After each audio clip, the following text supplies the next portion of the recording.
Bonjour à toutes et à tous et bienvenue sur Radio J. Je suis ravie de vous retrouver pour une heure d'émission ensemble avec mon invitée, actrice française historique dans le rôle de Lali Poley dans la série Hélène et les garçons et de toutes les sitcoms qui en ont découlé, notamment la dernière intitulée Amis pour toujours, je crois, qui arrive très bientôt. Est-ce que c'est bien ça, Lali ? Écoutez, oui, je crois que c'est ça. J'ai entendu que le titre allait peut-être bouger. Je suis pas trop dans toutes les dernières informations, mais grosso modo, c'est ça. A priori, officiellement, c'est encore ça. On attend cette nouvelle série bientôt sur une nouvelle chaîne.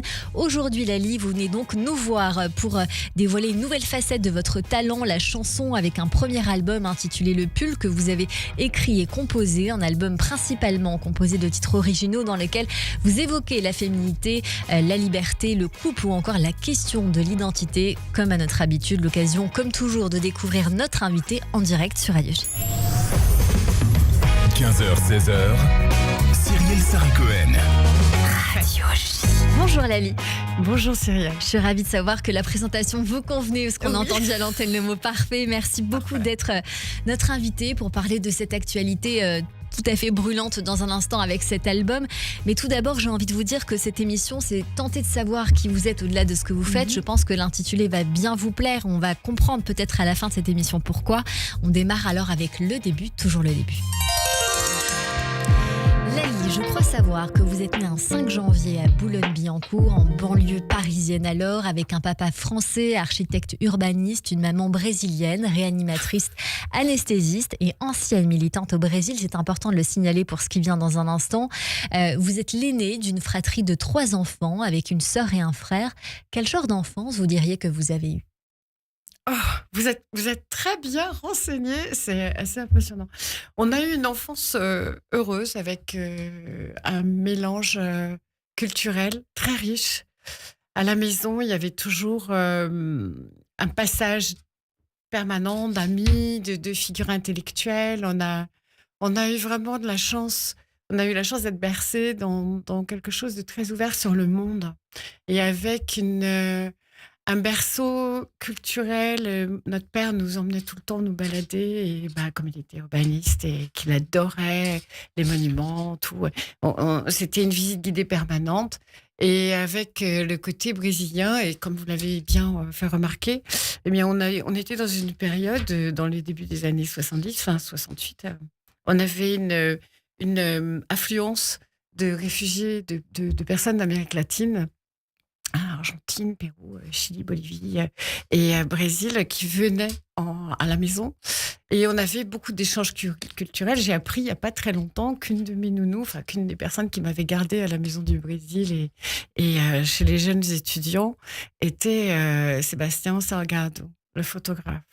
Et j'ai appris ça complètement par hasard, parce que mon père était l'année dernière avec ma petite sœur et il y avait la commémoration, il y avait le décès. On venait d'apprendre que Sébastien Salgado était décédé et il a dit mais il a été une des nounous, il a gardé ta grande sœur, il a dit ça, ma petite sœur.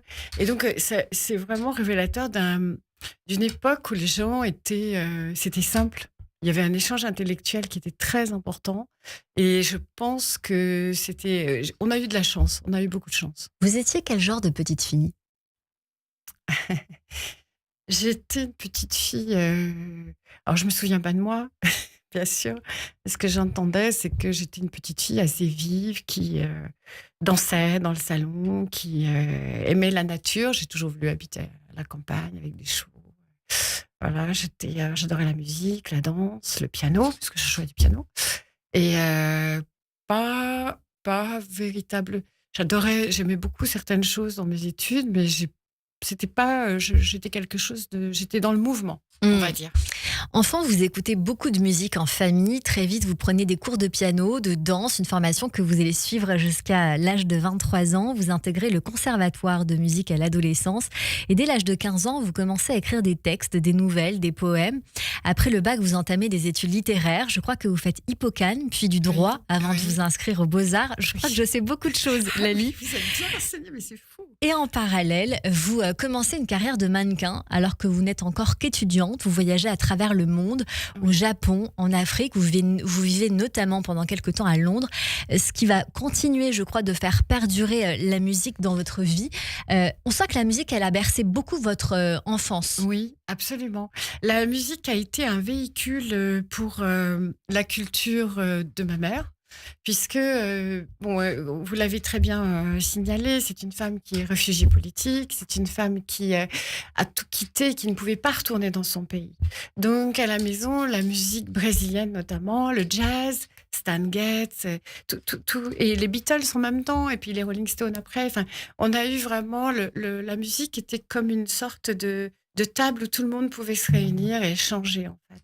Donc, pardon. La musique, on va y venir dans un instant parce qu'on sent ces influences dans votre vie. Et je crois que de retour de Londres, vous venez en France et vous allez donc accompagner une amie au casting d'une série qui s'appelle Hélène et les garçons. Mais c'est vous qui êtes repérée et j'ai très envie que vous racontiez comment ça s'est passé. Très bien, très, très facilement. On est obligé. Ah oui, d'accord.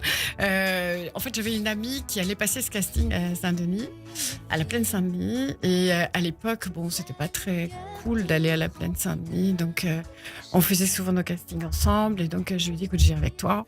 Et puis, j'étais dans la salle d'attente. Et tout simplement, j'ai vu qu'il y avait vous savez, les feuilles qu'on remplit pour faire de la figure, quoi. Donc, j'ai pris une feuille pour remplir et puis pour mettre mon nom et tout ça pour m'inscrire en figuration parce que j'avais rien d'autre à faire. J'étais là en train d'attendre. Et la directrice de casting était là. Il y avait Aude Messéon et Valérie Xaé à l'époque.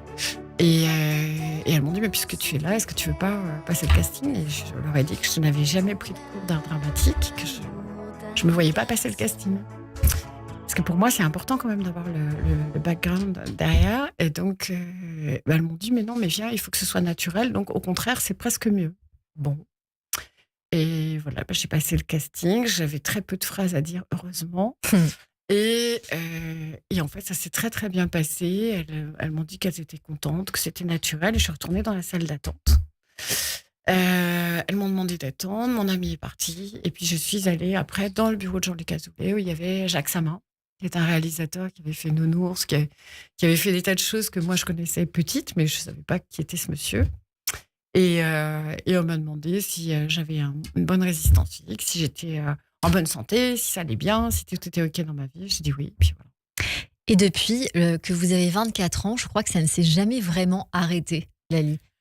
Alors la série a connu, elle a connu des arrêts. Moi j'ai arrêté un peu parce que j'ai eu des enfants.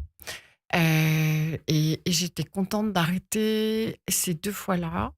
Et j'ai même eu un stop à un moment donné. Je devais aller faire une pub à Los Angeles. Je me souviens, c'est pour une Ford. Et j'ai senti qu'il fallait faire un petit stop. Donc j'ai fait un petit stop de plusieurs mois parce que c'était fort cette série. On était un peu coupé du monde quand on était dans les îles et même quand on tournait au début tout le temps, on se rendait plus trop compte du temps qui passait, des amis, de la famille, tout ça. Et donc, pire encore quand nous sommes partis dans les îles. Et donc, j'avais besoin d'atterrir un petit peu. Et ça m'a rendu service. Et après, j'ai eu mon premier bébé. Et donc, du coup, je suis allée dans la série de façon après, par tranche, quoi, on va dire. C'est ça, mais ce rôle, vous l'incarnez depuis de nombreuses années. Il y a eu Hélène et les garçons, Le miracle de l'amour, Les vacances de l'amour, Les mystères de l'amour, peut-être bientôt Amis pour toujours, à moins que ça s'appelle autrement. Est-ce qu'un rôle comme ça, qui dure sur les années, aussi longtemps, c'est un cadeau? Comment on le vit? Parce qu'on essaye de se mettre à votre place. C'est une jolie question, c'est bien posé ça. C'est particulier. En fait, c'est comme si on montait dans un train, on ne sait pas trop où il va. Ce qu'on sait, c'est qu'il y va à toute vitesse. Donc, on se dit, voilà, j'ai qu'une vie, je dis oui, j'y vais. Bon. Et moi, j'ai toujours été assez ouverte. Quand je suis partie au Japon, je suis restée 6 mois au Japon, j'ai tout visité, j'étais toute seule, je n'avais vraiment pas peur, j'étais très très bien. Je travaillais là-bas et j'ai toujours été assez partante sur le fait que quand on saisit une chance, c'est pas pour après regarder en arrière et se dire bon, est-ce que j'ai bien fait? Au contraire, plus on avance, on saisit une chance, on avance et on essaie de voir ce qu'on peut en faire. Après, il est certain que quand on travaille pour la télévision, surtout à cette époque-là, ça coupe un peu les passerelles pour faire autre chose. Mais au départ, je ne voulais pas jouer la comédie. Donc, j'avais une vision des actrices du cinéma assez... pour moi, c'était des icônes. C'était des figures intouchables. Donc, voilà, j'étais amenée à passer des castings. J'étais dans une belle agence, c'était très, très bien. Et on m'a fait comprendre que c'était pas la peine que je passe le casting puisque je travaillais pour la télévision. Et C'est à ça. partir de ce moment-là, ça a cassé le mythe. Je me suis dit, ah, d'accord, il y a des pays où on peut faire de la télé, du cinéma, de la musique, où on est un artiste complet. On peut faire de la pub. Mais pas en France. Et je me suis dit, bon, bah, je vais tirer le meilleur parti de cette situation-là. Et du coup, ça m'a permis de voyager, d'élever mes enfants, de vivre une vie plutôt agréable. Et au final, de faire aussi d'autres choses que le métier de comédienne, parce que quand on regarde votre parcours, malgré tout, vous avez su tirer votre épingle du jeu, Lali. Vous avez été assistante réalisateur, Oui. vous avez été cadreuse, preneuse Oui. de son. Oui. Vous avez été aussi journaliste, parce que vous avez travaillé pour les magazines musicaux Digital Rock et Hip Hop Digital. Waouh. Oui. Et ça, oui. ça me permet de dire que dans votre rôle de Lali dans les sitcoms, vous êtes un peu journaliste, je crois, à un moment donné, Oui, pour à la un presse moment, mondaine. oui. Est-ce que l'évolution de votre rôle de Lali sur les années, vous avez pu prendre part peut-être à l'évolution de votre personnage? Je sais que Jean-Luc Azoulay, que nous avons reçu, est extrêmement pointu là-dessus, qu'il adore écrire tout seul. Oui. Mais il est à la pointe aussi de notre génération, de notre époque, de la nouvelle vie d'aujourd'hui qui est Oui. différente de celle quand vous avez démarré, évidemment. Oui. C'est vrai que la richesse d'expériences qu'on peut avoir vécues dans notre vie a pu certainement allumer des lanternes pour Jean-Luc et lui donner des idées. Et c'est vrai qu'il est friand de De propositions, propositions, d'idées nouvelles, de choses qui sortent un peu de l'ordinaire, tout en gardant le fil, parce qu'il a quand même une contrainte, ce qui est cet audimat qui ne veut pas que les lignes bougent. Donc, c'est très contraignant. Hein. Je sais qu'il y a des personnages qui sont dans une vraie contrainte et des comédiennes ou des comédiens qui aimeraient que ça bouge, mais il y a une ligne de conduite. Écoutez, je peux quelque part le comprendre en tant que spectatrice, et c'est de mon point de vue que je vais vous dire ça, parce que moi, Lali, je vous ai énormément aimé. Vous allez me dire, mon Dieu, que c'est vieux, mais quand vous étiez amoureuse de Sébastien, après il y a eu Peter, après il y a eu José. Je m'étais arrêtée à Bénédicte pour José, mais il faut dire que voilà, les rôles doivent continuer. Mais il y a quand même des évolutions dans cette série, bien qu'on doit rester fidèle quand même à l'image du personnage. Oui, il y a des évolutions, mais c'est vrai qu'il y a des personnages qui sont contraints. Et moi, j'ai quand même pas mal de chance. C'est-à-dire que ce que j'explique souvent, c'est que cette série est vraiment comme une recette de cuisine. Il faut un peu de sel, un peu de poivre et tout ça. Et moi, j'ai eu la chance, dès le départ, qu'on me propose de remplir la partie comique, d'essayer de mettre du rebondissement, d'être celle qui est pas sympa ou celle qui va mettre un peu d'huile sur le feu. Et donc, ça m'a permis d'avoir quand même... Si c'est pas une évolution de personnage, en tout cas, c'est une mosaïque qui me permet de jouer sur plusieurs tableaux. Et du coup, c'est ce qui fait que je me suis beaucoup moins ennuyée et que j'ai pu un peu faire moi aussi ma petite cuisine, quoi. Voilà. Ce que j'ai envie de vous dire, c'est que avec toutes ces années qui se sont écoulées entre Hélène et les garçons jusqu'à la dernière série, vous avez quand même su garder votre public, celui de ma génération et celui aussi de nos enfants, des enfants de ma génération. Oui. Et j'ai envie de dire que ça, c'est une recette qui est incroyable. Oui, je sais pas comment il a réussi. Monsieur Azoulay. Je sais pas comment il a fait, mais c'est vrai qu'il y a aujourd'hui des gens qui viennent me voir avec leurs enfants. Donc, je signe un autographe pour les parents. Et les enfants me disent, moi aussi, j'en veux un. Et je dis, ah bon, tu regardes la série avec ta maman? Ben oui, au début, j'ai regardé comme ça. Et puis maintenant, j'aime bien. Et je pense que dans cette recette, il y a un élément qui est important. C'est quelque chose d'assez positif et d'assez simple. Et peut-être que c'est ça, en fait. On a parlé de recettes, on a parlé d'évolution. Il y en a une très importante dans votre vie et dans votre carrière parce que la musique va vous rattraper. Vous entrez dans un groupe local, Big Pep, avec qui vous faites des concerts de reprises rock pendant plusieurs années. Oui. C'est la première fois que vous osez vraiment vous lancer dans la musique, dans la chanson. Oui, j'ai toujours fait mes petites cuisines de mon côté. J'ai eu la chance vraiment de rencontrer plusieurs compositeurs. Alors, il y a eu Eric Servera, il y a Laurent Lotz. J'ai rencontré Neil Black aussi, qui est vraiment un bluesman fou. Mais un jour, j'ai un copain qui me dit, écoute, on a un groupe, c'est un groupe de reprises. Est-ce que tu veux jouer avec nous? Alors, je dis, ben oui, pourquoi pas. Puis c'était une époque où la série tournait pas trop, c'était tranquille, j'étais dans mon petit coin. À la campagne, je me suis dit, c'est super, je vais pouvoir faire de la musique, passer inaperçu, et ça va être très bien. Et c'était super parce que c'était un petit groupe très sympathique. On a eu des très, très belles années et personne ne se prenait le show. Et on était plusieurs chanteurs. Donc c'était bien parce que je n'étais pas du tout en figure de proue. Au contraire, le leader, le lead, c'était un chanteur masculin. Et du coup, souvent, je pouvais faire les chœurs ou des petits bouts de... Et ça m'allait très bien. Et ça vous allait très bien. Mais ouais. Mais vous avez commencé à composer vos propres morceaux et aujourd'hui, Lali, vous êtes auteure, co-compositrice, interprète de votre premier album intitulé Le Pull. D'abord, on va en parler longuement, on va écouter les titres, mais pourquoi ce titre-là d'album, Le Pull? Ah, alors, il y a plusieurs... La première signification, la signification originale, c'est que j'étais tellement réservée quand j'étais derrière ce micro-là, que on m'a dit, écoute, arrête de chanter comme ça, on dirait que tu chantes derrière un pull. On dirait que tu as peur de chanter. Et en fait, c'était la première fois que je me retrouvais dans le bocal avec en face des gens qui sont des musiciens, des compositeurs, des producteurs et qui me regardent et qui regardent ce que je fais. Et moi, je ne suis pas chanteuse professionnelle. Je prends des cours de chant, mais je ne suis pas chanteuse professionnelle. Et je me sentais, je ne savais pas si c'était légitime ou pas, je ne savais pas. Donc du coup, à un moment donné, il a fallu que je me lance. Voilà. Et vous vous êtes lancé dans cet album principalement composé de titres originaux, écrits par vous et co-composé avec John Maccabi. On va écouter un medley sur l'antenne de Radio J. C'est là, je suis tombée de haut, d'accord. Les ailes déployées, le sourire au large, un rêve encore. Dans le vide, j'ai sauté. Laissez-moi regarder un peu vers le ciel. Laissez-moi. Je croyais que t'étais plus beau en virtuel. Je pars toute seule, la ville sous mes pas. Je pars toute seule, le monde entre les doigts.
Pour la première fois, on découvre votre univers musical à la fois pop, folk, électro, rock, mais aussi empreint de vos influences et origines brésiliennes. On va le détailler dans un instant.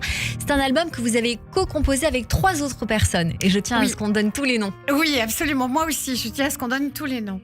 C'est parti d'une rencontre avec Neil Black et Eric Servera. Eric Servera a son studio en Bretagne. On passe un week-end chez lui et il pose de la musique. Et dessus, je pose une mélodie, on écrit les paroles et on a 2 titres qui sont nés, Slippery et Gone. Et on décide de faire une petite reprise un peu audacieuse de Jimi Hendrix dessus, Little Wing. Et ça devient le début ça devient la base de quelque chose. Et parallèlement à ça, j'ai un ami qui s'appelle Laurent Lotz, je te fais un gros bisou, mon Lolo. Et cet ami on a toujours travaillé un peu la guitare, les voix, la guitare. Enfin, j'ai la chance d'avoir quand même beaucoup de musiciens autour de moi avec qui on a chantonné. J'ai chantonné avec une amie au Globo, avec un ami au Très Honoré. On a fait un peu de jazz, on a fait un peu de tout. Et cet ami-là me dit, écoute, allez, on prend tes textes, on fait un truc. Et donc, on avait gratouillé des petites chansons comme ça. C'est d'ailleurs lui qui a composé le piano du Pull. Et cette chanson, elle est très, très particulière. Et voilà, donc il y a Laurent Lotz, il y a Eric Servera, il y a Neil Black qui vient mettre ses guitares dessus. Et puis, voilà, c'est une alchimie qui s'est faite comme ça. Qui s'est faite comme ça. Quels sont les thèmes qui vous sont chers dans cet album ? L'amour est un thème...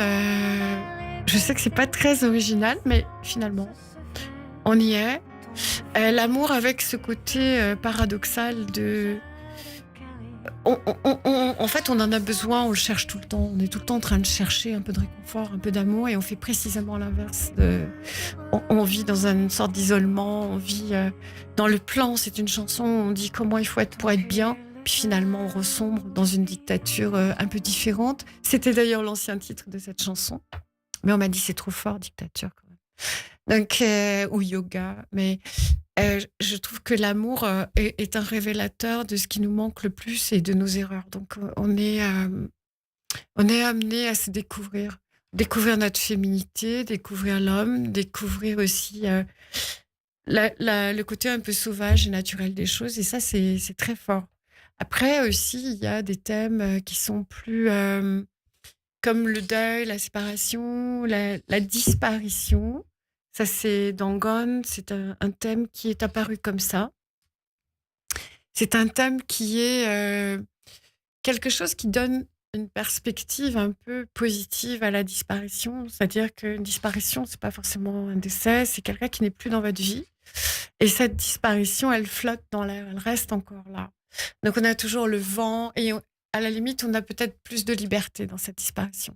Donc, voilà. J'aime beaucoup le titre « Je pars », je me permets, parce que vous écrivez, vous chantez « Je pars toute seule, ouvre les yeux, je ne suis plus là ». J'ai trouvé que c'était vraiment voilà, un très joli titre. Et il m'était important pour moi de le dire, parce que vous avez évoqué tout ce qu'il y a dans cet album, les thèmes qui vous sont chers. Vous restez avec nous sur l'antenne de Radio J. On revient dans un instant, juste après évidemment le rappel des titres. On revient avec nos chroniqueurs, Fabien Martin aujourd'hui, Sarah Elbaz et puis Christian Richaud. Mais tout de suite, c'est le rappel des titres sur Radio J. Tout le temps, des images en l'air et rien dedans.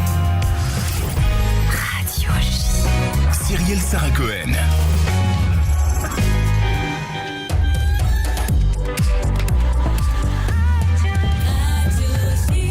15h30 sur Radio J. Bonjour et bienvenue. Tout de suite, le rappel des titres avec Nina Alouche.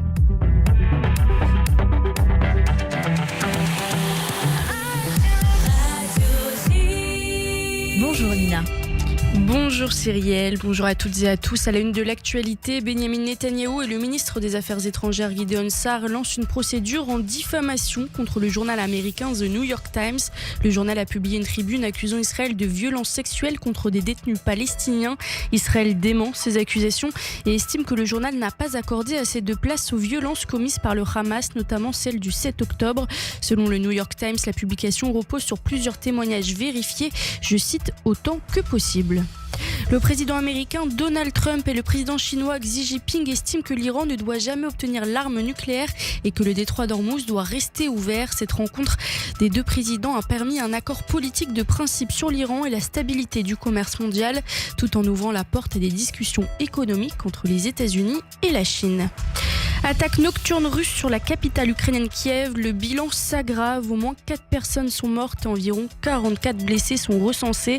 Certaines victimes ont été retrouvées sous les décombres. Selon le président ukrainien Volodymyr Zelensky, la Russie a lancé plus de 650 drones et 56 missiles contre l'Ukraine. Les secours continuent de fouiller les décombres, ce qui laisse craindre une nouvelle hausse du nombre de victimes. La police de Londres prépare une opération de sécurité exceptionnelle avec environ 4000 policiers mobilisés pour un week-end très chargé. De grands événements doivent avoir lieu en même temps samedi, notamment une marche pro-palestinienne liée à la journée de la Nakba. Les autorités redoutent des affrontements entre groupes opposés. Un dispositif de sécurité renforcé a été mis en place. Enfin, en France, toutes les personnes identifiées comme cas contact d'une infection à l'hantavirus ont été testées négatives. Ces 26 personnes restent toutefois sous surveillance médicale. Elles continueront à être testées plusieurs fois par semaine. Selon les autorités sanitaires, à ce stade, il n'y a pas d'indication de contamination supplémentaire en France. Et merci beaucoup Nina Louche. On vous retrouve à 16h pour le journal complet. Tout de suite une courte pause et c'est la suite de notre émission avec Lali et mes chroniqueurs sur Radio J. Bonjour à tous, c'est Léa Moscona. Radio J. Je vous retrouve tous les matins de 9h à 10h sur Radio J. Les experts ont la parole. Ils nous parlent bien-être, voyage, culture, gastronomie et art de vivre. Le tout dans la bonne humeur. Le 9-10, Léa Moscona. À demain. Radio J. On croit que l'amour suffit à faire durer un couple. Et pourtant, de nombreuses personnes s'aiment sincèrement, mais ne parviennent plus à avancer ensemble. Je suis Christian Richaume, psychanalyste et auteur, et dans mon nouveau livre, Les 3 secrets des couples qui durent, aux éditions Solar, j'explore les mécanismes invisibles qui fragilisent ou renforcent les relations d'aujourd'hui. Mais surtout, je propose de comprendre ce qui fait tenir une relation dans le temps. Les 3 secrets des couples qui durent est disponible dès maintenant en librairie, Fnac, Amazon et sur toutes les plateformes. Radio J. 15h-16h, Cyrielle Sarah-Cohen. De retour sur l'antenne de Radio J. Merci de passer votre après-midi avec nous jusqu'à 16h avec notre invitée aujourd'hui, la comédienne et artiste Lali, pour son premier album qu'elle a écrit et composé, intitulé, co-composé d'ailleurs. Oui, Le Pull, à retrouver en physique et sur les plateformes. Je voulais évidemment qu'on parle du single intitulé Le Plan. C'est un titre up-tempo, totalement inédit, à l'ambiance qu'on va dire électro et qui propose, on va le dire aussi, un constat teinté d'ironie sur ce que peut devenir une relation dans notre société moderne, sur ce qu'on peut devenir nous aussi. Oui, absolument. C'est toutes ces choses qu'on s'impose pour vivre bien et qui finalement nous mettent dans ce paradoxe de pas aller forcément mieux. On essaye de faire la guerre sans rien céder, faire la paix sans rien céder, on fait pas la paix. Alors c'est vraiment un paradoxe dans lequel on s'enferme petit à petit. Et au départ, c'est parti au tout début du fait que j'ai une petite activité à côté de thérapeute et je passe tout mon temps à dire aux gens mais respirez. Et je leur dis on inspire comme ça, on expire comme ça. Et à un moment donné, je me suis dit mais en fait, il faut que je le dise autrement, il faut que je le présente autrement. Et je voulais écrire une chanson justement qui disait en fait, l'idéal, ce serait de faire ça, mais de nous-mêmes, mais sans qu'on nous le dise. Et donc, c'est un vrai paradoxe.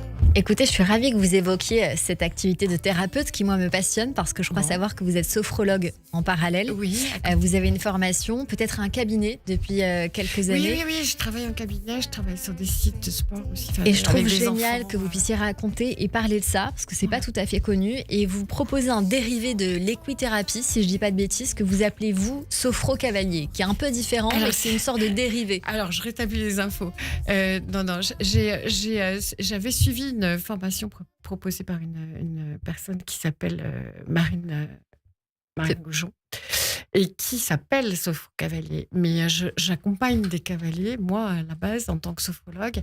Et j'accompagne surtout, alors ça, c'est une activité que j'aime, et surtout, j'accompagne des enfants qui sont soit en SECPA, soit en décrochage scolaire total.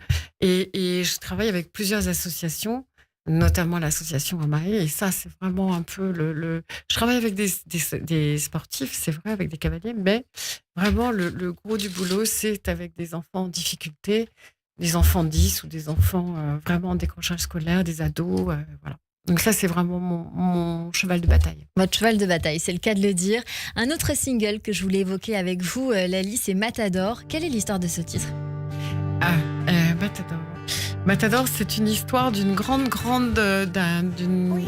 Matador, c'est l'Espagne, c'est la reine, c'est les chevaux, c'est quelque chose de cruel puisqu'on meurt à la fin. C'est quelque chose qui est un peu comme l'amour, on donne beaucoup. C'est quelque chose qui est généreux, mais on ne gagne pas vraiment à la fin. Et donc, c'est tout simple, c'est une histoire toute simple, hein, une histoire passionnante, mais qu'il faut vivre. Il faut la vivre, cette histoire. Donc, on garde le sourire, mais ça se finit pas forcément. Ça se finit de façon un peu tragique. Donc, voilà. Cet album offre aussi un clin d'œil à Astrud Gilberto, Joao Gilberto et Stan Getz avec votre titre La fille d'Ipanema, qui rappelle leur titre phare de Girl from Ipanema, dans un style encore plus bossa nova. Si je dis pas de bêtises, c'est ce que j'ai trouvé moi. C'était vraiment une bonne bossa. Et vous chantez en brésilien, Lali. Oui, ça fait longtemps magnifique. que je veux faire quelque chose comme ça. C'est très beau. Oui, en fait, précisément, c'est un remerciement à Jean-Luc Azoulay qui, dans cet album, n'a pas du tout participé, mais il m'a aidé. Il m'a dit, écoute, je te passe un studio. Mais tu me fais une chanson en brésilien, mais tu la chantes en français. Il faut que les gens comprennent. Alors j'ai dit, une bossa en français. Il m'a dit, tu vas voir, il faut que ce soit sympa et tout. Je dis, bon. Donc cette chanson, c'est un petit pari. Parce que j'avais envie de la chanter en brésilien. J'ai envie de dire que Jean-Luc a de très bons conseils parce que le mélange des deux est très joli. Et ben voilà. J'ai adoré ce titre-là et j'aurais adoré un duo entre vous et Henri Salvador. C'est ce que je me suis dit en écoutant cette chanson. Vous faites aussi une reprise en français de la chanson Dernier baiser, reprise notamment par Laurent Voulzy, qui l'avait un peu propulsée en France dans une reprise très personnelle.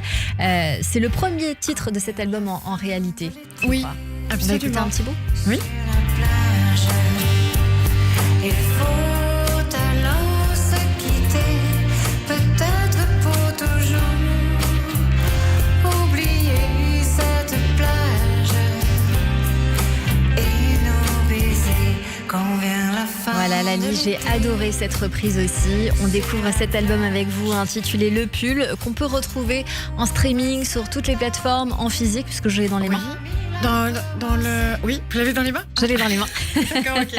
Sur l'album en physique, il y a le titre Le Pull dessus, qu'on ne trouve que sur cet album. Je voulais juste amener une petite remarque sur la reprise de Dernier baiser. C'est compliqué de reprendre une chanson qui fait partie des piliers de la variété française.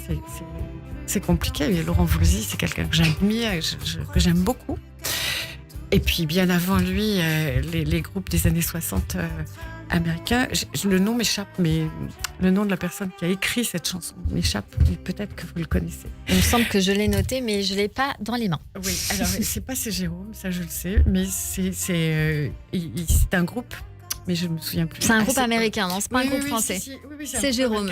De ce qu'on me dit, c'est Jérôme. Ah bon, bah ok. Non, avant c'est Jérôme. C'est un. On va trouver, vous inquiétez pas. D'ici la fin de l'émission, on aura la réponse. Ouais, je veux bien.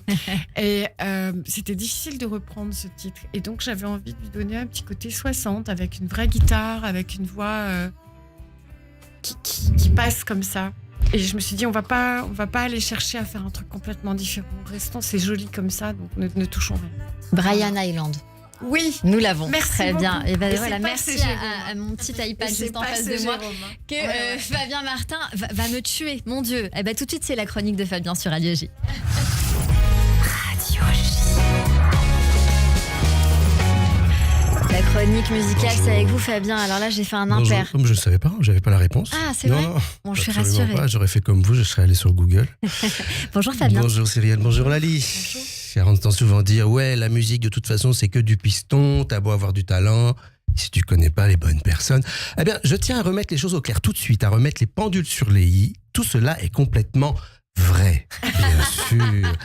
Rappelez-vous, Cyrielle, il y a quelques mois, je faisais une chronique « Mes amis ont du talent ». Eh bien, aujourd'hui, je réitère l'opération en 4 fois sans frais, mais au féminin, exclusivement, eu égard à notre invité.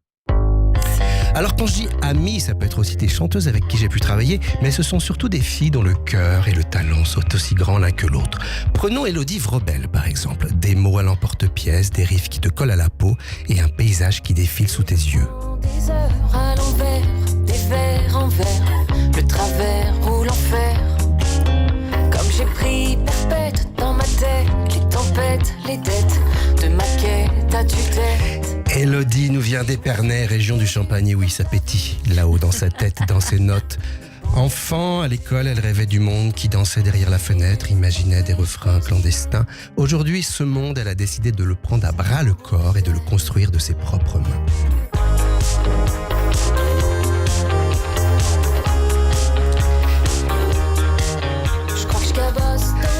Et ça commence par un premier single sorti il y a quelques semaines qui s'appelle Sadel, qu'on est en train d'écouter, une histoire personnelle pleine de souvenirs, de retenue et de mystère.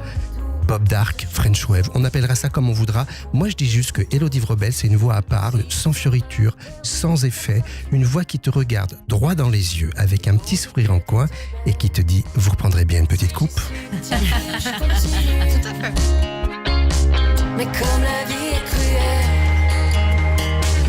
Un 45 tours arrive en juin, son deuxième single sort le 22 mai. Mais comme j'ai des relations très haut placées, je suis en mesure de vous en diffuser un extrait, ça s'appelle Ton idée et c'est une exclusivité. Sur ta peau, le chaos, un écho comme un choc.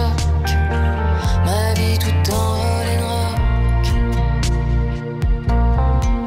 Les étages et la dose et la peur dans mon air. Je te respire de... Petit virage à 90 degrés et voici Rosalie, 17 ans, qui va donc passer son bac entre 2 singles. Mais que font les parents ? Je vous le demande. Eh bien justement, le père est cinéaste, réalisateur, sa maman chef monteuse. Musique, images, création, toujours fait partie de sa vie. Son premier single s'appelle Face cachée et explore les zones d'ombre qui peuvent parfois nous traverser.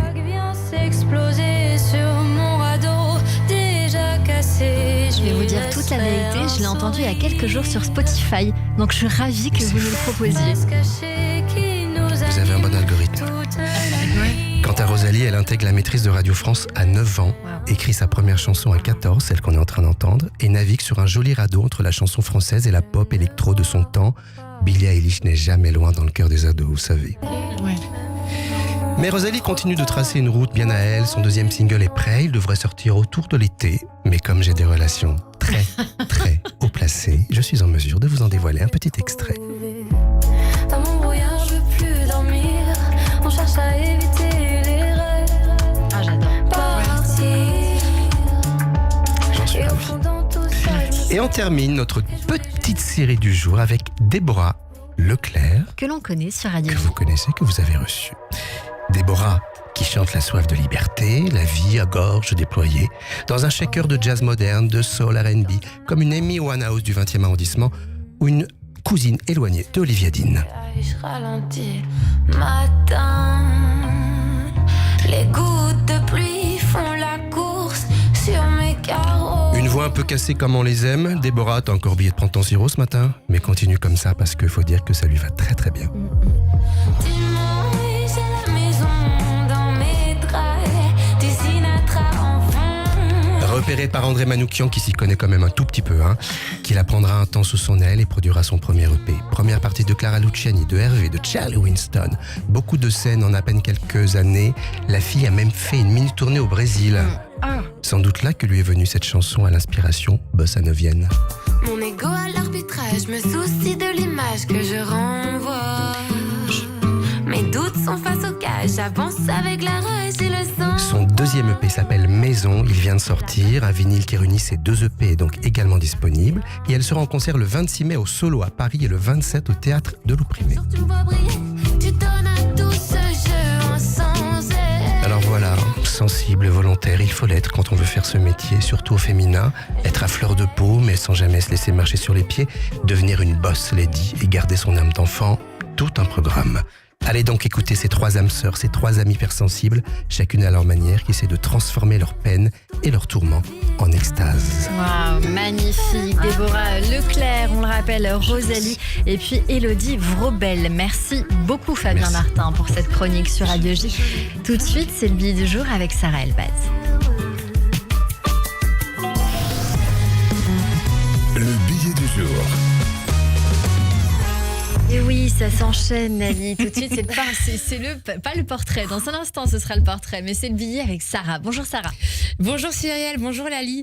Bonjour. Fabien, je vous ai déjà parlé de ma passion pour la SMR parce que vous avez une voix, je pense que ça m'a détendu en 2 secondes. La plume et la voix. Je suis Voilà, d'accord, la on plume est et la d'accord. voix, tout y est. Alors, Lali, je sais que j'aurais dû faire une chronique sur votre actualité, mais ça, Cyrielle le fait très bien. En fait, c'est une vraie journaliste. Moi, je fais des blagues pour C'est pas compenser grave. des traumas non C'est pas réglés. grave, c'est pas grave. Et puis, Puis surtout, pardon, mais je vais pas être très originale aujourd'hui, mais vous êtes là, alors forcément j'en profite pour vous parler de la manière dont moi je vous ai connu. Voilà. Allez, c'est parti. Alors, c'est pas très original, mais ça me touche. À l'époque d'Hélène et les garçons, forcément, Oui. cette époque chère à mon cœur, cette époque qui a le goût des goûters Prince et l'odeur du parfum eau jeune de ma sœur. Ah là là. Ah ouais, ça y est. Vous savez, j'ai l'air nostalgique, mais parce que moi, je suis née en 88. Donc, comme tous les humains nés dans les années 90, on est resté bloqués là-bas. Voilà. Dans ma tête, j'ai 30 ans, alors que lundi prochain, j'ai 38 ans. Voilà. Pour moi, il y a 20 ans, c'était en 1980, alors qu'en fait, il y a 20 ans, c'était en 2006. Et les gens nés en 2002, pour moi, ils ont toujours 7 ans. Alors qu'en fait, ils ont 24 ans, un compte mime et probablement déjà un crédit immobilier sur le dos. Ouais. Vous êtes bonne en calcul aussi, non? Vous avez vu Un ça? peu, ouais, c'est Ouais, pas mal. j'ai utilisé la calculatrice. D'ailleurs, je refuse d'accepter que les gens nés après 2000 soient des adultes.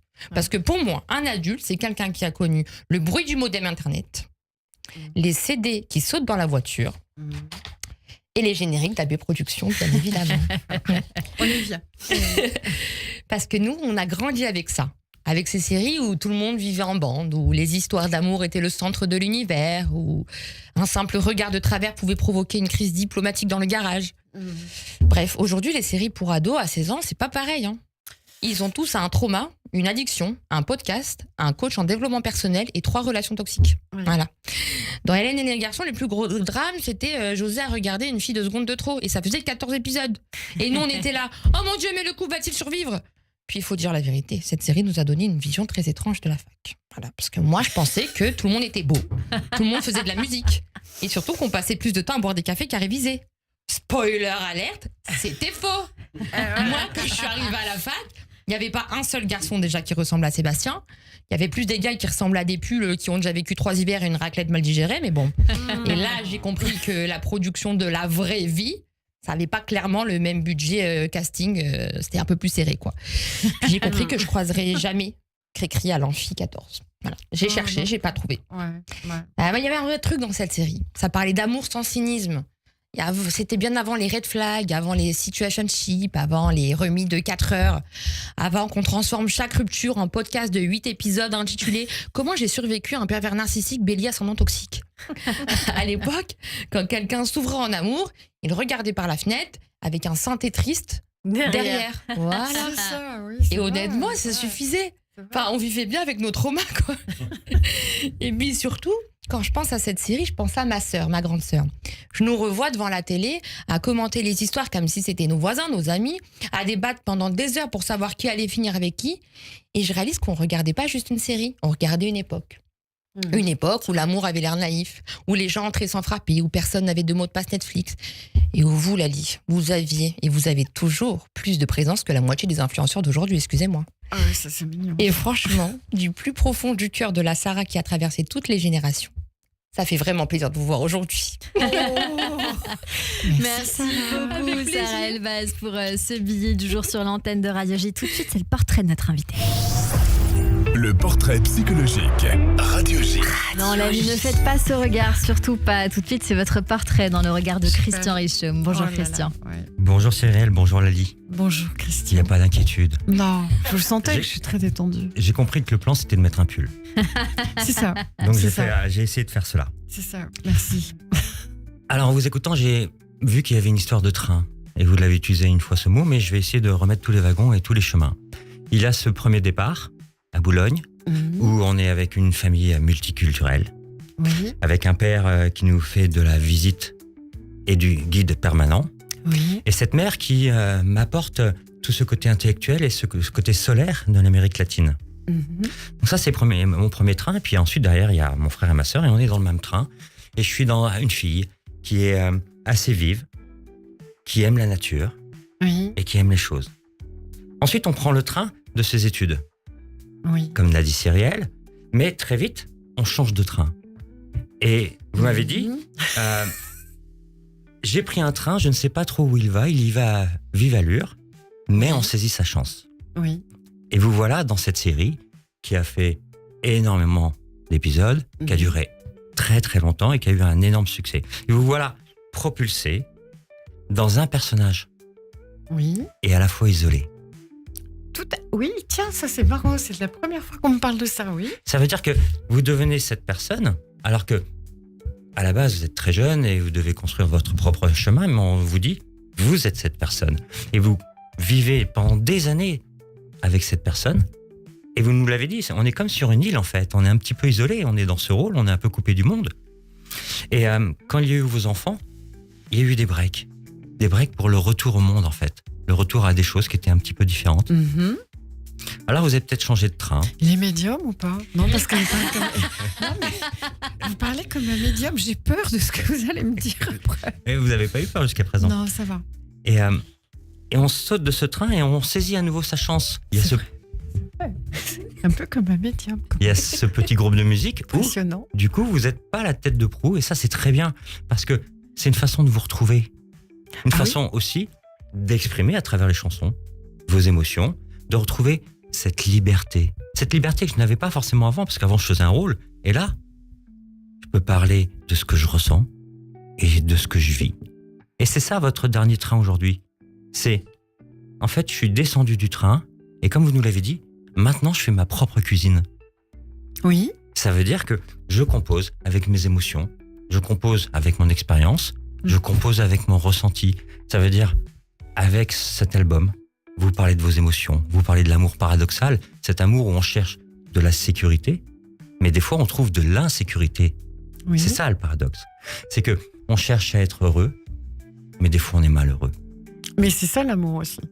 Parce que c'est... Enfin, je me permets. Dans l'amour, vous serez d'accord, il y a quelque chose de très fort, de très beau, de très porteur qui nous fait du bien, mais c'est pas si simple à construire. Donc c'est ça le paradoxe, c'est que c'est pas évident et... Faut parler à Et l'expert pourtant, de on la y va. situation, hein, Lali. Hein. Oui, bien entendu, bien sûr, bien sûr. Vous allez savoir Oui. pourquoi. Il a sorti un livre il n'y a pas longtemps, Christian Ah, Richaume. On l'évoquera dans d'accord. un instant. Allons-y. Les 3 secrets des couples qui durent. Ah, c'est ça, d'accord. Mais oui, une histoire d'amour, il y a toujours un début, il y a toujours une fin. Mhm. On espère que la fin soit le plus tardivement possible et le moins dramatique. Mais la vraie question, c'est qu'est-ce qu'on fait pendant? Alors si on revient sur votre portrait, Pourquoi j'ai l'impression de me retrouver dans, c'est dans qu'on voit, une... on a appris de vous sur Radio J que vous étiez une femme, en fait, authentique. Aujourd'hui, vous êtes authentique, ça veut dire que vous êtes accessible, vous êtes sympathique, vous êtes souriante, vous êtes de bonne humeur, on trouve votre côté solaire. Mhm. Et puis, on voit que maintenant, vous êtes à l'écoute de votre propre voix et même de votre respiration. Et ça, c'est important. Ça veut dire que on voit d'aujourd'hui que vous avez fait le lien entre le cavalier et le cheval. Vous avez maintenu le cavalier tout en contrôlant le cheval et faire en sorte qu'on ait une équipe. Alors, pour terminer, je dirais même que même si on a un pull et même si on a un peu peur, des fois, il faut l'enlever, qu'on peut changer de plan. Oui. Mais ce qui est important, c'est se retrouver soi-même, de retrouver sa propre liberté, de s'aimer, d'aimer et de se faire aimer. Alors merci pour ça. Waouh. Que dire après tout ça? C'est magnifique, il est chouette ce portrait. C'est étonnant, je ne m'attendais pas du tout à ce que vous fassiez ça en fait. Est-ce que vous fassiez le... Bon voilà, c'est le moment où je reste sans voix, on est à la radio, c'est le moment où il faut parler, Lali. Allez, parle, Non, dis quelque écoutez, chose. merci beaucoup à Non, Christian merci. Richaume. C'est Merci. notre psychanalyste que l'on retrouve toutes les semaines sur Radio J. En effet, c'est un exercice qui est très compliqué, mais qui est toujours réalisé de très brillamment. C'est Oui, vrai que oui. c'est très difficile pendant 45-50 minutes de pouvoir observer quelqu'un et d'en tirer comme ça des petites analyses, parce que c'est pas des conclusions, mais c'est toujours assez étonnant de voir les réactions de nos invités Ouais, comme ouais. les vôtres. Voilà, merci beaucoup Christian Richaume, que l'on Merci. retrouve évidemment toutes les semaines sur Radio J, auteur des 3 secrets des couples qui durent en ce moment dans les librairies évidemment et sorti aux éditions Solar. Merci Christian, à la semaine prochaine. Radio J. Cyrielle Sarah Cohen. J'en enlève mon casque. Non, mais non, C'est la pas, fin de cette émission avec vous. Vous êtes venu nous voir, Lali, pour la sortie de votre premier album qui s'intitule Le Pull. Merci beaucoup d'être venu nous voir sur l'antenne de Radio J. Merci de m'avoir invité, merci et bravo à tous les chroniqueurs, vraiment bravo, et merci Christian, merci à vous Cyrielle, vraiment c'est une belle expérience et je suis ravie de m'être retrouvée sur votre plateau et sur votre radio. Merci beaucoup Merci d'être venu nous voir. Merci 1000 fois. Merci pour cet échange. À la réalisation audio et vidéo, Benjamin Arnaud. Arnaud. Merci à toutes et à tous de nous avoir suivis. On se donne rendez-vous lundi dès 15h avec Caroline Iturbide pour son livre 50 méthodes feel good aux éditions du Rocher. Dans un instant, c'est la suite de votre journée, mais ce sera surtout dans un instant, dans quelques secondes, le journal sur Radio J. À lundi.